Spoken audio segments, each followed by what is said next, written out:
You've traveled around the Netherlands for the last number of days. You've looked at this infrastructure here with an eye towards how it could be used in New York. What have you learned? Well, it's been very interesting. Firstly, the Dutch take these threats from the ocean very seriously. They've protected their critical infrastructure like the seaports, Rotterdam, the industrial areas with storm surge barriers. They've protected much of the coastline with nourished sand berms.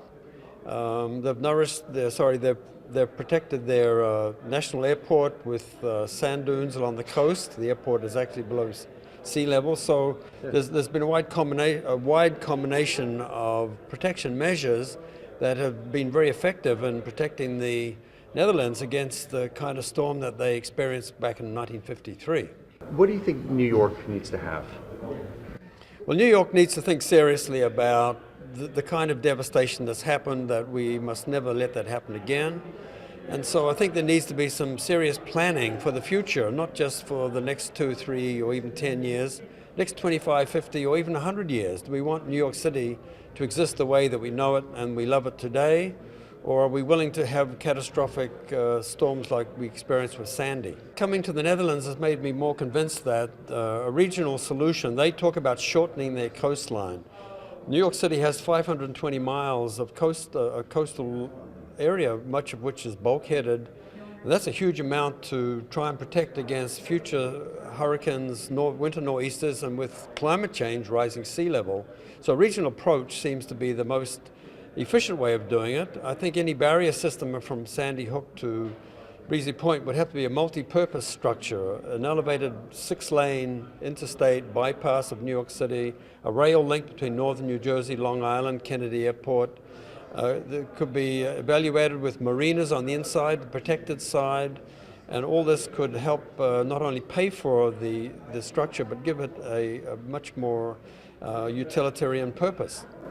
What about on the other side? I mean, there's all sorts of fears that if the water hits the Sea Gate, that it's got to go somewhere, so it's going to impact everything east of it.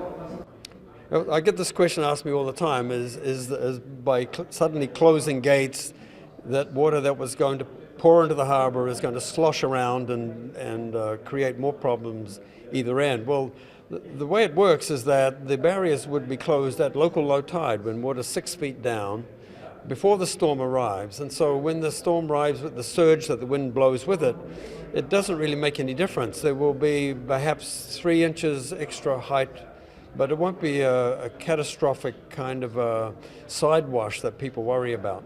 I've learned in the last few days that the Dutch authorities are concerned about their citizens becoming complacent, thinking that they're completely safe against any future devastation. That's the wrong approach. I think just like any attack on some large city that has a wall around it, in medieval times, for example, that when these attacks come, people have to be more alert than ever. So I think it would be a mistake to pretend that storm surge barriers is the complete solution and people don't have to worry about any other measures. Of course, the infrastructure in the city has to be strengthened. It's called resilience. Weak spots have to be strengthened. Walls built around local power stations, sewage treatment facilities, tunnels, both road and subway tunnels.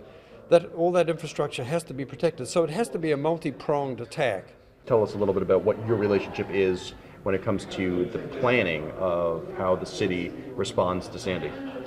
I'm the head of the Stony Brook University Storm Surge Research Group. We've been studying storm surge science for the last 8 years now. We've been able to learn from historical storms just what threat they really represent, which storms are the most dangerous. Each storm has its own personality, its own signature, its own surprises for that matter, and so we're learning more. So I've worked with the city to try and understand this. I was appointed by Mayor Bloomberg in 2008 to the New York panel on climate change, and that has been revived again following Sandy, and I've been asked also to serve on that. I've also consulted for the state, for this New York State 2100 commission that was recently set up by Governor Cuomo. So in this way, I hope to be able to present what I call the long-term view, not just thinking of the near future, 3 to 5 years, but what is the long-term solution to protecting our city. And when the mayor has resisted this Seagate, and other people have thought that it's too much, it's certainly going to be costly. What's your response to them? Well, it is going to be costly. Two barriers, one at what we call the Outer Harbour Gateway between Sandy Hook and Breezy Point, and a second one in the Upper East River, together with the nourished sand berms each end might cost $15–16 billion. Sounds like a lot of money, but it's still a lot less than the damage that's accruing from Hurricane Sandy, which, when all the accounts are in, may come close to $100 billion. So when it's viewed in that context, it doesn't sound such a large amount of money. I think when Mayor Bloomberg sees what the Europeans are doing, and I would recommend that he take his experts to Europe, to the Netherlands, to London to see the Thames River barrier, especially to St. Petersburg, Russia, which in many ways is similar to New York City. A river built on a city built on a river delta. The river Neva flows through St. Petersburg. It's known as the Venice of the North. And they have built a very effective ring of protection around their city. I think we could study that, learn a lot from that and from the Dutch. And I think if Mayor Bloomberg took his experts with him to see what they've done, that he could change his mind and be convinced that a regional approach makes a lot of sense in the long term.